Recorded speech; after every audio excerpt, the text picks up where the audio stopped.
Hello दोस्तों, कैसे हो आप सब। मेरा नाम है सुधांशु तिवारी और मैं अपने YouTube channel school learners by Sudhanshu पे आप सबको पढ़ाता हूँ कॉन्सेप्ट्स होता है क्लास 6 का, क्लास 7 का और क्लास 8 का।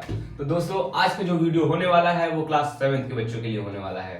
तो अगर आप क्लास 7 में हैं तो इस वीडियो को पूरा देखें, लेकिन अगर आप क्लास 7 में नहीं हैं तो इस वीडियो को उसे शेयर करें जो क्लास 7 में है। तो चलिए जल्दी से शुरू करते हैं। एक चीज मैं और बता देना चाहता हूं आपको दोस्तों कि ये पूरा लेक्चर, ये पूरा वीडियो बिना किसी बुक, बिना किसी पीपीटी और बिना किसी व्हाइट बोर्ड के बनने वाला है। सर, क्या ये पॉसिबल है? हाँ बेटा, जब आलू से सोना बन सकता है तो मैं बिना पीपीटी, बिना बुक और बिना व्हाइट बोर्ड के आपको ये चैप्टर क्यों नहीं समझा सकता। दोस्तों, आज का जो वीडियो होने वाला है वो आप ही की तरफ प्यारा होने वाला है और ये चैप्टर भी आप ही की तरफ बहुत ही प्यारा है, जिसका नाम है रेस्पिरेशन इन ऑर्गेनिज्म। क्या नाम है दोस्तों? Respiration in organism. Sir, respiration क्या होता है? सर, बताऊंगा, लेकिन उससे पहले आप मुझे एक छोटे से सवाल का जवाब दो कि आप मुझे ये बताओ कि हमें एनर्जी की जरूरत क्यों पड़ती है और हमें एनर्जी मिलती कहां से है।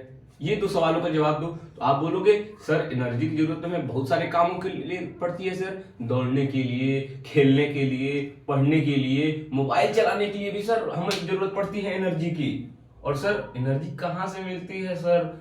मैं तो जब खाना खाता हूँ ना सर, वहीं से एनर्जी मिलती है। एकदम सही, एकदम ही सही। हमें एनर्जी कहाँ से मिलती है? खाना खाने से मिलती है। बेटा जी, इसी प्रोसेस को समझाते हुए मैं आपको बताऊंगा कि रेस्पिरेशन क्या होता है। तो चलिए जल्दी से वीडियो को शुरू करते हैं। दोस्तों, आपको पता है कि हम लोग खाना खाते हैं कहां से? मुंह से। ठीक है, मुंह से जब हम लोग खाना खाते हैं तो वो खाना फिर कहां जाता है? हमारी फूड पाइप में जाता है, जिसे कहते हैं ओएसोफेगस। क्या कहते हैं? ओएसोफेगस। फूड पाइप में जाता है। उसके बाद फूड पाइप के होते हुए वो हमारे स्टमक में चला जाता है, वहां थोड़ा बहुत डाइजेशन होता है। उसके बाद वो कहां चला जाता है? हमारे स्मॉल इंटेस्टाइन में चला जाता है। कहां चला जाता है? हमारे स्मॉल इंटेस्टाइन में चला जाता है। और वहां भी थोड़ा बहुत पूरा डाइजेशन होने के बाद क्या होता है, जितने भी यूजफुल मटेरियल हैं, जितने भी यूजफुल सब्सटेंस है हमारे फूड के, वो सब क्या हो जाते हैं? एब्जॉर्ब हो जाते हैं। क्या हो जाते हैं? एब्जॉर्ब हो जाते हैं। आपने सुना होगा कि हमारे जो स्मॉल इंटेस्टाइन में छोटे छोटे फिंगर लाइक प्रोजेक्शन होते हैं, जिसे क्या बोलते हैं? विलाई बोलते हैं। क्या बोलते हैं? विलाई बोलते हैं। VELLI, विलाई बोलते हैं। जो क्या करते हैं, हमारे जितने भी यूजफुल मटेरियल उसको क्या करते हैं? एब्जॉर्ब करते हैं और ब्लड में मिला के पूरी बॉडी में क्या करते हैं? डिस्ट्रीब्यूट कर देते हैं, सप्लाई कर देते हैं। तो बेटा जी, अब बारी आ गई रेस्पिरेशन समझने की।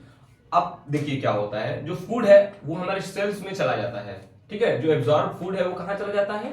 हमारे सेल्स में चला जाता है और वहां उस फूड का फिर से ब्रेक डाउन होता है। ठीक है, हमारे फूड का वहां फिर से ब्रेक डाउन होता है और जब ब्रेक डाउन होता है फूड का तो उसमें से क्या प्रोड्यूस होता है? एनर्जी प्रोड्यूस होता है। क्या प्रोड्यूस होता है? एनर्जी प्रोड्यूस होता है। बस रेस्पिरेशन सीख गए हम लोग। क्या मतलब है सर? मतलब बस फूड टूटता है और एनर्जी प्रोड्यूस होती है, उसी को रेस्पिरेशन कहते हैं। हाँ बेटे, हाँ, इसी को ही रेस्पिरेशन कहते हैं। मतलब आपके बुक की लैंग्वेज में मैं अगर समझाना चाहूं तो उसमें लिखा है कि the break down of food to produce energy. फिर से, break down of food, break down of food, इसका मतलब कि खाने का टूटना, to produce energy, energy produce करने के लिए, इज कॉल्ड रेस्पिरेशन। बस यही तो है रेस्पिरेशन, कि भाई जब खाने का ब्रेकडाउन होता है एनर्जी प्रोड्यूस करने के लिए, उसी को क्या कहते हैं? रेस्पिरेशन कहते हैं। रेस्पिरेशन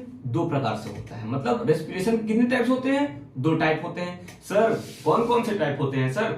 एक होता है एरोबिक रेस्पिरेशन। कौन सा रेस्पिरेशन? Aerobic respiration. और दूसरा होता है एनारोबिक रेस्पिरेशन। सर, दोनों में क्या डिफरेंस है, जरा सा बता दीजिए। एरोबिक रेस्पिरेशन और एनारोबिक रेस्पिरेशन, ध्यान से सुनना है बाबू। एरोबिक रेस्पिरेशन में क्या होता है कि ब्रेक डाउन ऑफ फूड तो होता है, एरोबिक रेस्पिरेशन में ब्रेक डाउन ऑफ फूड तो होता है, लेकिन ऑक्सीजन के प्रेजेंस में होता है। समझे? हमारे सेल में क्या हो रहा है? ब्रेक डाउन ऑफ फूड तो हो रहा है, लेकिन किसके प्रेजेंट में हो रहा है? ऑक्सीजन के प्रेजेंट में हो रहा है। तो जब ब्रेक डाउन ऑफ फूड होता है, ब्रेक डाउन ऑफ फूड होता है एनर्जी प्रोड्यूस करने के लिए, किसके प्रेजेंस में? ऑक्सीजन के प्रेजेंस में, तो वो कौन सा रेस्पिरेशन होता है? Aerobic respiration. और जब ब्रेक डाउन ऑफ फूड होता है, ब्रेक डाउन ऑफ फूड होता है हमारे सेल्स में एनर्जी प्रोड्यूस करने के लिए in the absence of oxygen, मतलब जब ऑक्सीजन के एब्सेंस में ब्रेक डाउन होता है तो वो कौन सा रेस्पिरेशन होता है? वो होता है एनारोबिक रेस्पिरेशन। आप लोगों को समझ में आया? अब जरा सा एनारोबिक के बारे में एक स्टेप और बातें कर लेते हैं। देखिए बेटा जी, जब एरोबिक रेस्पिरेशन होता है ना, तो एरोबिक रेस्पिरेशन में जो फूड है, जो क्या है? फूड है, मतलब फूड ग्लूकोज है, ठीक। मान लीजिए कि ग्लूकोज है या फिर कार्बोहाइड्रेट है हमारे सेल में, ठीक। उसकी ब्रेकडाउन होगी तो क्या प्रोडक्ट बनेगा, ये एकदम याद रखना है कि जब एरोबिक रेस्पिरेशन में क्या क्या प्रोडक्ट बनता है। तो बेटा ध्यान रखना है, जो मैं बोलूंगा एकदम ध्यान से सुनिए कि एरोबिक रेस्पिरेशन में जब ब्रेकडाउन ऑफ फूड होता है ना, तो कार्बन डाइऑक्साइड और H2O और एनर्जी प्रोड्यूस होती है। फिर से सर ये H2O क्या होता है? सर H2O बेटा कहते हैं वाटर को। किसको कहते हैं? वाटर को। और CO2 किसको कहते हैं? कार्बन डाइऑक्साइड को। तो एरोबिक रेस्पिरेशन में जब भी ब्रेकडाउन ऑफ फूड होता है in the presence of oxygen, तो प्रोडक्ट बनता है क्या?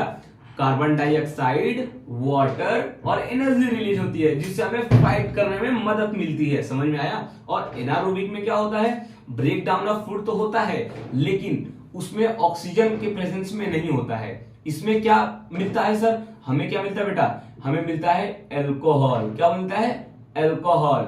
और क्या मिलता है? एनर्जी तो मिलती है, प्लस एल्कोहल भी मिलता है। ठीक है सर, समझ में आ गया सर, कोई दिक्कत नहीं है सर। अब देखिए, अब एक सवाल और है कि हमारी बॉडी कब एनारोबिक रेस्पिरेशन करती है। ठीक है, वो बताता हूं, बहुत ही आसान टॉपिक है, कोई बड़ा टॉपिक नहीं है। एनारोबिक रेस्पिरेशन कब होता है? कि जब हम लोग दौड़ लेते हैं बहुत ज्यादा, ठीक है। जब हम लोग बहुत ज्यादा दौड़ते हैं या फिर क्या करते हैं, हम लोग फाइट कर लेते हैं किसी के साथ, एकदम थक जाते हैं, ठीक है, खेल के एकदम थक जाते हैं, तो क्या करते हैं हम लोग? क्या करते हैं? Anaerobic respiration. कैसे सर? देखिए, अब आपने क्या करा कि आपने डंबल उठाना शुरू किया, ठीक है सर, कर रहे हैं सर, कोई दिक्कत नहीं है सर, कर रहे हैं, एकदम अच्छे से कर रहे हैं। कुछ देर के बाद या फिर कुछ समय के बाद आपने देखा होगा कि आपके मसल्स में क्या होता है? पेन शुरू हो जाता है। शुरू हो जाता है ना, मसल में पेन शुरू हो जाता है। या फिर आप दौड़ दें, कभी आप दौड़ते नहीं, आप दौड़ दें पूरा राउंड 10 राउंड मार दें, तो आपके पैरों में क्या होता है? दर्द शुरू हो जाता है। वो कैसे? कि देखिए, हमारी बॉडी को ऑक्सीजन चाहिए एनर्जी बनाने के लिए, लेकिन हम जब कोई एक्सरसाइज करते हैं, जब हम लोग कोई एक्सरसाइज करते हैं तो हमें ज्यादा एनर्जी की जरूरत पड़ती है, ठीक। लेकिन उतना सफिशिएंट अमाउंट में हमें ऑक्सीजन नहीं मिल पाता है, ताकि हम वो एक्सरसाइज, जो हैवी एक्सरसाइज है, वो कर सके। तो हमारी बॉडी क्या करती है कि एनारोबिक रेस्पिरेशन स्टार्ट कर देती है, ठीक है। एनारोबिक रेस्पिरेशन स्टार्ट करती है, मतलब कि ऑक्सीजन भैया इसको नहीं दोगे फिर भी ये रेस्पिरेशन करेगा और आपको एनर्जी देगा। लेकिन तो सर मतलब अच्छा तो है, ये भी एनर्जी दे रहा है, एनारोबिक भी एनर्जी दे रहा है, एरोबिक भी एनर्जी दे रहे हैं, तो दोनों में क्या दिक्कत है? ठीक है, ऑक्सीजन प्रेजेंट रहे ना प्रेजेंट रहे, क्या फर्क पड़ता है? फर्क पड़ता है बेटा, फर्क पड़ता है। कैसे सर? देखिए, जब हमारी बॉडी एनारोबिक रेस्पिरेशन करती है ना, मतलब कि जब इन द एब्सेंस ऑफ, मतलब कि जब ऑक्सीजन के एब्सेंस में हमारी बॉडी रेस्पिरेशन करती है ना, तो एक बाई प्रोडक्ट मिलता है, जो क्या होता है? Lactic acid. क्या निकलता है? Lactic acid. और वही लैक्टिक एक्युमुलेट होकर क्या बनता है हमारे लिए? पेनफुल हो जाता है। क्या बन जाता है? पेनफुल हो जाता है। तो ध्यान रखना है, कोई भी पूछे कि चलो बताओ तुम इतना दौड़ के आए हो, इतना एक्सरसाइज किए हो, तो तुम्हारी ये मसल्स और ये तुम्हारी थाई क्यों पेन कर रही है, तो आप बताएंगे अरे यार मेरी बॉडी ने तो एनारोबिक रेस्पिरेशन कर दिया और मेरी बॉडी में क्या एक्युमुलेट हो गया? लैक्टिक एसिड एक्युमुलेट हो गया। क्या हो गया? लैक्टिक एसिड एक्युमुलेट हो गया। आप लोगों को समझ में आया? बहुत ही उम्मीद करता हूं कि आप लोगों को समझ में आया होगा। चलिए, तो अगला टॉपिक जो है वो मैं बताने वाला हूं ब्रीथिंग के बारे में। सर ब्रीथिंग क्या होता है? ये बेहद ही आसान टॉपिक है, बेहद ही आसान टॉपिक है। देखिए, ब्रीथिंग में क्या होता है कि हम लोग क्या करते हैं?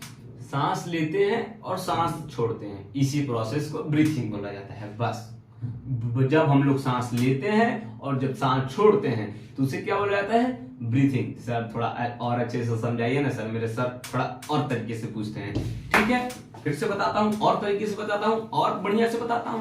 तो बेटा जी, ब्रीथिंग के प्रोसेस में क्या होता है कि जब हम लोग सांस लेते हैं, मतलब इनहेल मतलब होता है सांस लेना, इनहेल मतलब सांस लेना, और एक्सहेल मतलब सांस छोड़ना। दो टर्म याद हो गया बेटा? इनहेल मतलब सांस लेना, एक्सहेल मतलब सांस छोड़ना, ठीक है। देखिए जो इनहेलेशन और एक्सहेलेशन का जो प्रोसेस है, मतलब जो सांस लेने का और सांस छोड़ने का जो प्रोसेस है, उसी को क्या बोला जाता है? ब्रीथिंग बोला जाता है। क्या बोला जाता है? ब्रीथिंग बोला जाता है, ठीक है सर। देखिए आप सबको ये पता है कि हमारी बॉडी क्या करती है?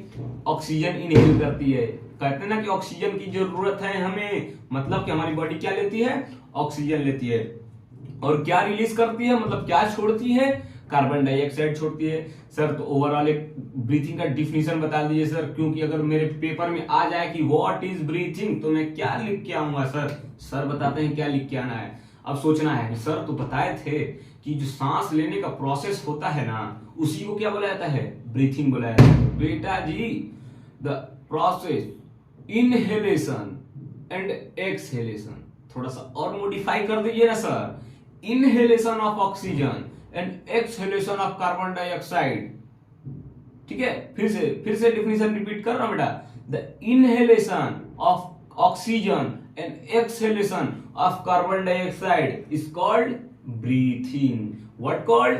ब्रीथिंग। समझ में आया सर? कॉपी में एक और चीज था, ब्रीथिंग रेट। अरे यार क्या छोटी मोटी बातें पूछते हो। देखो ब्रीथिंग रेट, ब्रीथिंग समझ में आया ना? ब्रीथिंग समझ में आया कि सांस लेना और सांस छोड़ने को क्या बोलते हैं? ब्रीथिंग बोलते हैं। मतलब इनहेलेशन और एक्सहेलेशन को क्या बोलते हैं? ब्रीथिंग बोलते हैं। देखिए हम लोग 1 मिनट में कितनी बार सांस लेते हैं, उसी को काउंट करके क्या बोला जाता है? ब्रीथिंग रेट बोला जाता है। क्या बोला जाता है? Breathing rate. मतलब हम 1 मिनट में जितनी बार सांस लेते हैं और जितनी बार सांस छोड़ते हैं, ठीक, उसे क्या बोला जाता है? ब्रीथिंग रेट बोला जाता है। एक बात और ध्यान रखनी है कि वन इनहेलेशन और one exhalation is equals to क्या? ब्रीथिंग, ठीक है। मतलब कि एक बार जब सांस लेंगे और उसे छोड़ेंगे तो वो एक ब्रीथिंग काउंट होगा, फिर एक बार सांस लेंगे और फिर छोड़ेंगे तो उसको वो दूसरा काउंट होगा। समझ में आया? ऐसे काउंट किया जाता है ब्रीथिंग रेट। तो एक नॉर्मल आदमी जब रेस्ट पे होता है, जैसे मैं अभी रेस्ट पे हूं, तो मेरा जो ब्रीथिंग रेट होगा वो होगा 18 टू 20 होगा या फिर 15 टू 20 होगा, इसी के बीच में होगा।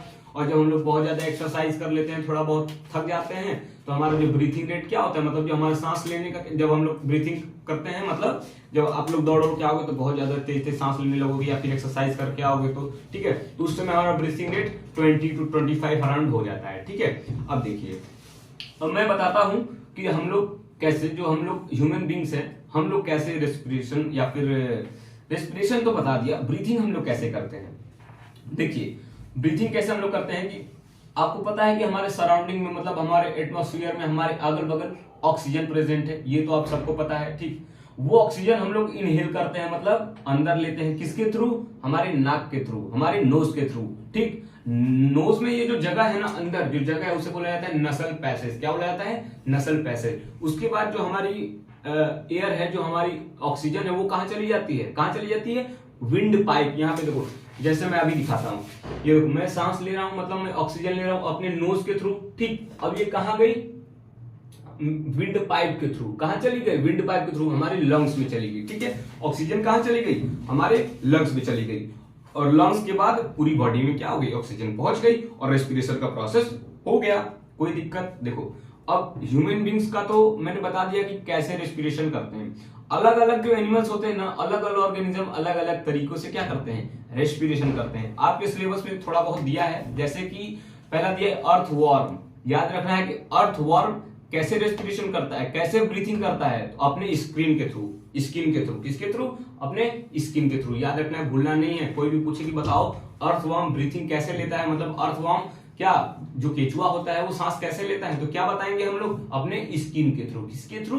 अपने स्किन के थ्रू। उसके बाद एक और टॉपिक है, कॉकरोच कैसे करता है। तो देखिए कॉकरोच में थोड़ा बहुत बताऊंगा। सपोज ये क्या है? कॉकरोच, ठीक है। क्या है? कॉकरोच। तो कॉकरोच मान लो ऐसे ऐसे ऐसे ऐसे ऐसे ऐसे ऐसे चल रहा है, ठीक है। कॉकरोच ऐसे ऐसे ऐसे ऐसे चल रहा है। तो देखो कॉकरोच का ये पैर हो गया नीचे, ठीक, वहीं पे छोटा छोटा होल होता है, ठीक है, जिसको बोले स्पेरिकल्स बोला जाता है। क्या बोला जाता है? स्पेरिकल्स बोला जाता है। समझ में आया?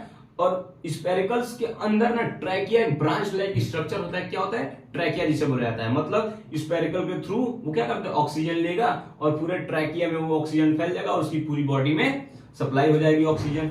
उसके बाद एक और है फ्रॉग। फ्रॉग कैसे करता है सर? देखिए फ्रॉग एक ऐसा एनिमल बोल सकते हैं, एक ऐसा ऑर्गेनिज्म है या फिर एक ऐसा एनिमल है जो अपने स्किन के थ्रू भी ब्रीथिंग करता है और उसके पास लंग्स भी होता है। समझ में आया? समझ में आया? ब्रीथिंग कैसे करता है फ्रॉग, मतलब मेढक मेढक मेढक मेढक कैसे करता है ब्रीथिंग? अपने स्किन के थ्रू भी और उसके पास लंग्स भी होता है। कोई दिक्कत? अब फिश ये तो बहुत बचपन से सीखते आ रहे हैं कि भाई जो फिश है वो सांस कैसे लेता है? अपने गिल्स के थ्रू लेता है, गिल्स के थ्रू। समझ में आया?